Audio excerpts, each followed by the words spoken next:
Hey, Coach Moreno, how you doing? Good. You good? You hanging in there? Trying. Okay. We had to get you out of here early. What's going on tonight? I got to drive back to Iowa. I got my wedding reception in Des Moines on Saturday. So we got married. We did a small wedding. Okay. You had my mind blown a little bit there. I was like, that's not normally how this works. Yeah. We had a small wedding a couple weeks back up in the mountains, just real tiny, just family, and then decided to have the reception back in a brewery in Des Moines. So. Well, congratulations, man. Thank you. So there's a lot going on with you, right? I mean, you're all over the place, right? Yeah. You're recruiting. Yeah. You're going back to Iowa for receptions, doing all types of stuff. Recruiting, a lot of stuff right now is recruiting. I'm trying to get involved with USA, Colorado USA. Fargo's coming up in the next month, right? So I did that last year for the first year. Time consuming. It's time consuming. Really time consuming. It's worth it. Worth it. Not just for our program, obviously, but just for Colorado in general. You're starting to see it. I mean, it's no secret. The talent that's here. I want to be able to push that talent out to the nation, not just again for our program's sake, but just for Colorado. I moved here 2 years ago, fell in love with the state, and it's got a lot of wrestling talent here that people need to recognize. So helping at Fargo kind of helps that. But obviously, I mean, a 9-to-5 job as a college wrestling coach, and being on staff for the Fargo staff, that helps us there too. 9 to 9. Yeah, like 6 in the morning. 9 to 5 in my ass. Dude, it's crazy hours, right? Okay, so why are you guys so under the radar up here in Greeley? Well, I just think that's how it is. I mean, that's how there's haves and have-nots in all sports. We don't have much of, you can go all the way back to the '60s, and we have some history back there. But until then, after that, it's pretty, right? I mean, not a lot of. I mean, you don't have to be afraid to say that not a lot of people have heard of this place until recent years. But I think our recruiting is starting to put us on the map. Under the radar, I mean, we went D1, 2006? It's just taking some time to kind of get that speed going. We finally think we're in the right gear. We're moving in the right direction, so it doesn't really, I don't know how long we're going to be under the radar. But again, that's the way it goes. I mean, I'm sure when Slippery Rock was still a program, they were under the radar at all the times. It's just, there are programs that are going to be under the radar, but we don't plan on staying there. So it is what it is. I was really impressed with the town. I was really impressed with the campus. Mm-hmm. So I guess it's kind of low key, right? I mean, Sealy's from 5 hours away. He's on the western slope. He's a western slope guy, right? Of the mountains, yeah. And it's you got to do something right to get a guy like that here, right? Yeah. So you're getting some really good guys from Kansas. You're getting guys. You're drawing from. Mm-hmm. You got a nice draw, right? Yeah. So you're doing something right. Yeah. Well, right now the biggest thing is just getting kids here. We can talk all we want. We can tell them all we want to. The campus is great. And there's a lot of especially whether you're from Colorado or not. There's a lot of perception about this place. All we have to do is get them here. We get them on a visit. We show them around town. We show them around campus. They change their tune really quick, and you see that in the recruits that we're getting now. It just people have to trust. Come here, check it out. Trust me, you're gonna like it, and they end up liking it. It's a nice town. It's not too big, not too small. It's about 110,000. One side of Greeley is completely different than the other side. It's just you're never gonna get bored. Always something different to do. You want to go to the mountains. You're in the mountains in 35 minutes, right? I couldn't believe. Okay, so proximity.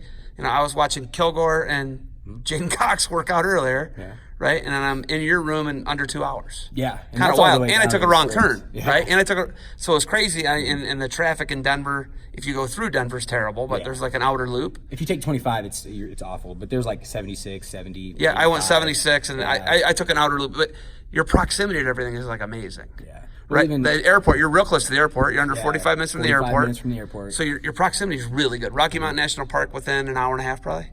Oh, you can get to Rocky Mountain in 45 minutes. 45 minutes? Is that close? Yeah. Holy smokes! Depends on what part. Eastern Gate, probably. Yeah. Depends on where you want to go, but yeah. So it's all right here. Mm-hmm. It's all right here. Proximity is not your problem. But when I was talking to Sealy, where he grew up, proximity is kind of a problem. I always talk to like the Oregon State guys. I talk to Arizona State people. Yeah. They got to travel a really long way just for workouts. Washington people, right? Yeah. It's kind of crazy though, because when you get to the Western Slope, it's a different world, right? You're 5 to 6 hours from Denver. Well, yeah. Now you're talking. I mean, guys on the Western Slope. Now you're talking probably not even programs in our state. You're probably closer to those dudes in Orem. You're probably it's crazy. You're probably closer, Utah Valley. You're probably closer there than here, and I think that's a problem that a lot of people see in the Western, like you said, in the Western states. It's just I mean, and you see that in college too. I mean, our budget isn't the same as other people's budgets, obviously, but it's compounded by the fact that the nearest program is an 8-hour drive away. Yeah. Air Force Academy, then 8 hours after that, right? Air Force, but I mean, how many times can you wrestle Air Force? Yeah, once. Yeah, right? Once, and then you got 15 more dates to fill up. So good luck.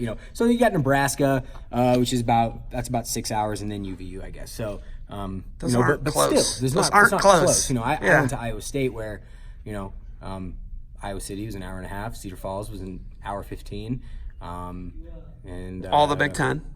All the Big Ten schools. Minnesota's 3 hours. Yeah, it's not bad. Minnesota 3 hours. I mean, that was a jaunt for us back then. So it has its challenges, obviously, but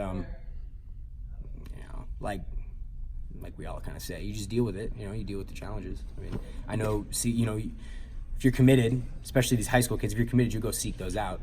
I mean, our RTCs, it's a 250-mile bubble that extends all the way down to Pueblo. That's crazy. That's a long ways away. Yeah. That's all. You take 25 straight down. That's going to take you about three and a half to get there.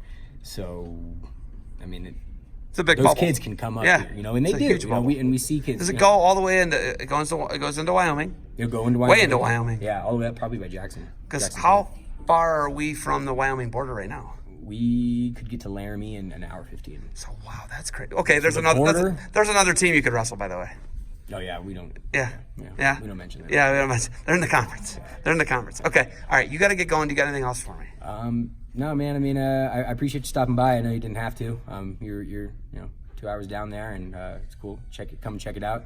Wish we had more guys in here, but like I said, we spent all day moving mats, and we got camp on Monday, and I mean, I appreciate you stopping in because you get to come see and prove to the Twitter sphere what we're doing here. And it's going to go everywhere, dude. This goes into Facebook. This goes to I only Twitter. get on Twitter, so I don't know. You're going to get it everywhere. Instagram. I can't get on Facebook anymore. You're going to get it everywhere you need to have it. All right. Hey, thanks for the time. Congratulations. Appreciate it. You're 4 kids behind your dad. I mean, I'm behind. Your dad crushed you. I know. The foot race is killing me. He killed you. He had 4 kids by the time he was 28. Yep. That's 2, 4, 6, 8. That gives me a cold sweat. Oh, I know. Well, I talk to my wife about it all the time. It's like, I can barely take care of myself, let alone 4 kids. Shit. Hey, thanks for the time. Safe travels back home. Thanks, man.